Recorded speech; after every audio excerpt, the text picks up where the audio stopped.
नमस्ते जोहार, मैं राजू। आप सब देख रहे हैं 24 झारखंड न्यूज। चलिए जानते हैं सुबह से लेकर शाम तक की तमाम बड़ी खबरों को। पूर्व मंत्री समरेंद्र सिंह के निधन पर झारखंड के सीएम हेमंत सोरेन, बीजेपी नेता बाबूलाल मरांडी ने जताया शोक। झारखंड के कद्दावर नेता व बोकारो के पूर्व विधायक समरेंद्र सिंह का गुरुवार को निधन हो गया। उन्होंने सिटी सेंटर स्थित अपने आवास पर सुबह करीब 6:30 बजे अंतिम सांस ली। इनका अंतिम संस्कार शुक्रवार को 9 बजे पृथक गांव चंदन कियारी में किया जाएगा। राजकीय सम्मान के साथ इन्हें अंतिम विदाई दी जाएगी। झारखंड के सीएम हेमंत सोरेन ने कद्दावर नेता समरेंद्र सिंह के निधन पर शोक जताते हुए ट्वीट किया कि इनके निधन की खबर से आहत हूं। इन्हें राजकीय सम्मान के साथ अंतिम विदाई दी जाएगी। स्कूल जाने के लिए मां ने डांटा तो 12 साल के बच्चे ने लगा ली फांसी। मां ने स्कूल जाने को कहा तो बच्चे ने फांसी लगा ली। घटना के वक्त में मां घर पर नहीं थी। मिली जानकारी के मुताबिक बच्चा स्कूल नहीं जाना चाहता था। मां ने इसी बात को लेकर उसे डांट दिया था। गौरतलब है कि इस घटना ने बच्चे में आत्महत्या की बढ़ती प्रवृत्ति की बहस को तेज कर दिया है। पहले भी ऐसी घटनाएं हुई है जहां बच्चे ने मोबाइल गेम खेलने में से मना करने, पढ़ाई के लिए डांटने या पढ़ाई की उम्र में प्रेम प्रसंग में पढ़ने जैसी बातें से मना करने पर आत्महत्या जैसी कदम उठा लिया। मामला रांची के तमाड़ थाना क्षेत्र का है। केस कांड में फंसे झारखंड कांग्रेस के 3 विधायकों को हाईकोर्ट से मिली राहत। केस कांड में फंसे झारखंड कांग्रेस के 3 विधायकों को हाईकोर्ट से मिली राहत बरकरार है। बता दें कि कोर्ट ने जामताड़ा विधायक डॉक्टर इरफान अंसारी, खिजरी विधायक राजेश कच्छप और कोलेबिरा विधायक नमन बिक्सल कोंगाड़ी के खिलाफ पीड़ित कार्रवाई नहीं करने का निर्देश पहले से ही दे रखा है। गुरुवार को मामले में हुई सुनवाई के दौरान प्रतिवादी विधायक अनूप सिंह के अधिवक्ता भी कोर्ट में मौजूद रहे। अनूप सिंह के अधिवक्ता ने केस में अपना पक्ष रखने के लिए कोर्ट से समय मांगा। अगली सुनवाई 16 जनवरी को होगी। रिम्स में जिंदा महिला मरीज को मृत घोषित किया। इलाज के अभाव में 7.5 घंटे बाद हुई मौत। रिम्स में अव्यवस्था की खबरें रोज सुर्खियां बनती है। बुधवार को लापरवाही और अव्यवस्था यहां चरम पर पहुंच गई है। जिंदा महिला मरीज को डॉक्टरों ने मृत घोषित कर दिया। उनके परिजनों ने आरोप लगाया कि मरने के 7.5 घंटे पहले ही बॉडी केयरिंग सर्टिफिकेट दे दिया गया, जबकि मरीज की सांसें चल रही थी। शाम 4:30 बजे उनकी मौत हुई। इन 7.5 घंटे के दौरान रिम्स प्रबंधन अपनी गलतियां छिपाने में लगा रहा। अगर इस दौरान भी मरीज को बेहतर इलाज मिलता तो जान बच सकती थी। मरीज के पति दिनेश साव ने बताया कि सुबह में मरीज को स्थिर बताया और थोड़ी ही देर में मृत बताकर डेड बॉडी केयरिंग सर्टिफिकेट दे दिया गया। फिर डॉक्टरों ने धड़कने चलने की बात कही और शाम में दोबारा मृत बता दिया।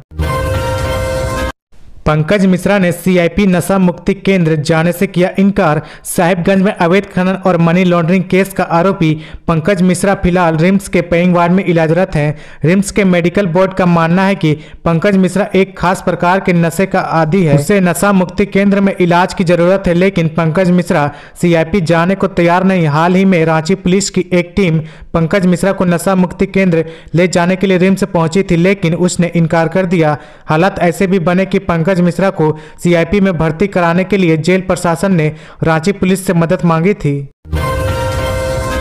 ईडी की प्राथमिकी रद्द कराने के अमित अग्रवाल को हाईकोर्ट ने दिया झटका। अब सीबीआई जांच भी होगी।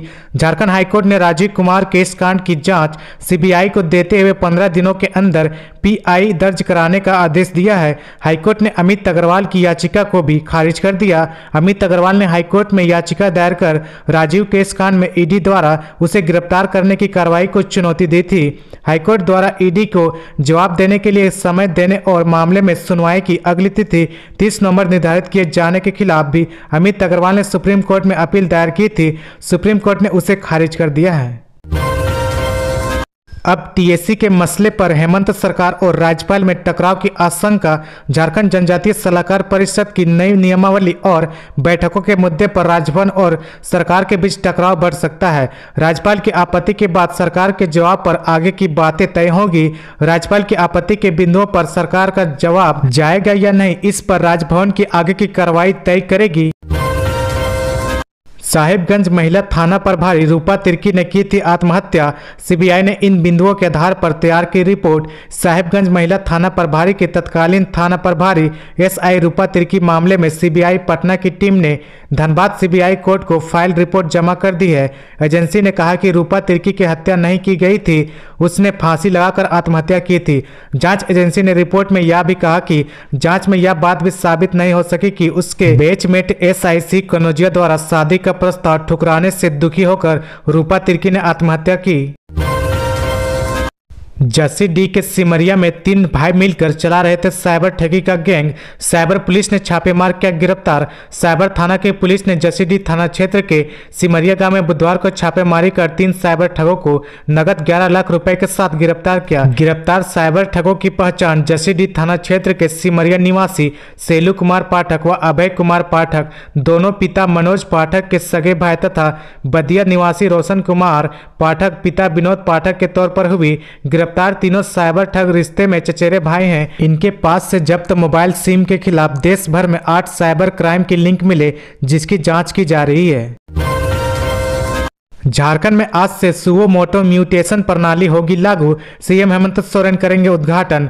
झारखंड में गुरुवार से सुओ मोटो म्यूटेशन प्रणाली लागू हो जाएगी।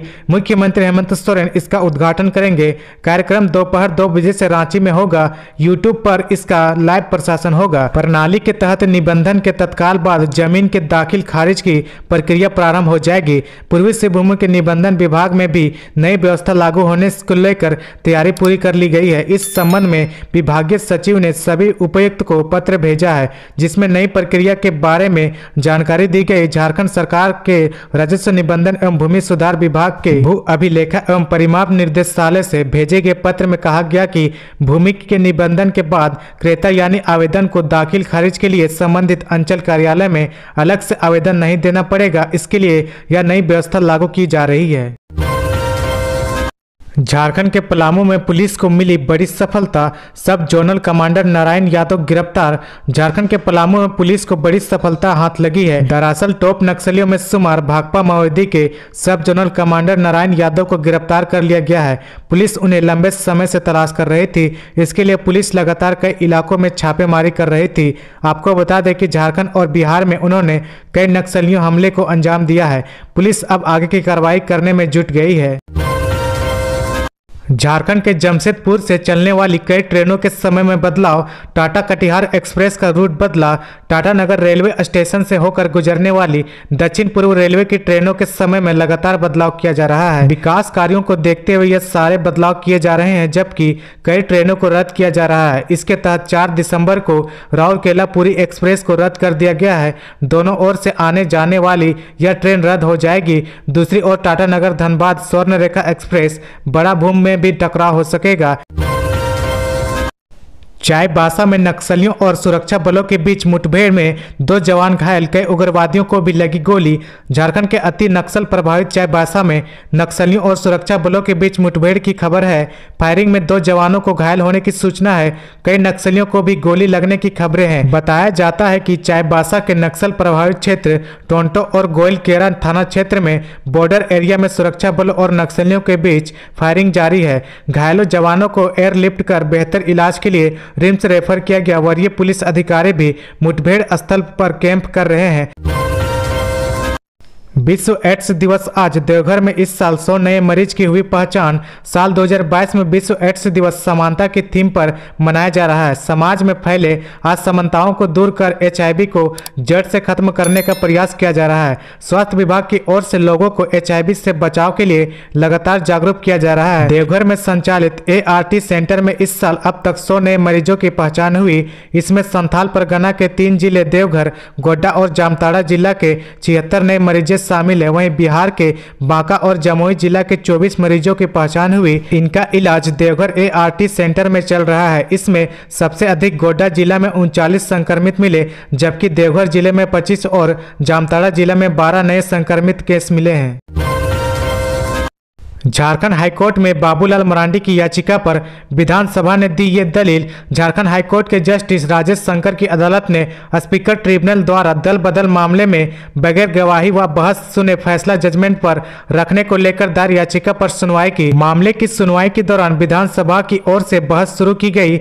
मामले में सुनवाई जारी रही। इसके बाद अदालत ने मामले की अगली सुनवाई के लिए 1 दिसंबर की तिथि निर्धारित की है। इससे पूर्व झारखंड विधानसभा की ओर से सुप्रीम कोर्ट के वरीय अधिवक्ता संजय हेगड़े व अधिवक्ता अनिल कुमार ने पक्ष रखते हुए अदालत को बताया कि प्रार्थी बाबूलाल मरांडी की याचिका मेंटेनेबल नहीं है। कहा गया कि किसी राजनीतिक दल का विलय करना या नहीं करना यह विधानसभा अध्यक्ष के अधिकार क्षेत्र में आता है। दल बदल का यह मामला 10वीं अनुसूची का है। इस मामले में स्पीकर ट्रिब्यूनल ने फैसला सुरक्षित रखा है। तो ये थी आज की झारखंड की टॉप बड़ी खबरें। इसी तरह झारखंड की हर छोटी सी बड़ी खबर देखने के लिए आप हमारे चैनल 24 झारखंड न्यूज को सब्सक्राइब करके बेल आइकन प्रेस कर ले, जिससे आपको झारखंड की हर छोटी सी बड़ी खबर की अपडेट आप तक पहुंचता रहे। तो आज के लिए बस इतना ही। हमें दीजिए इजाजत, फिर मिलते हैं नेक्स्ट न्यूज में।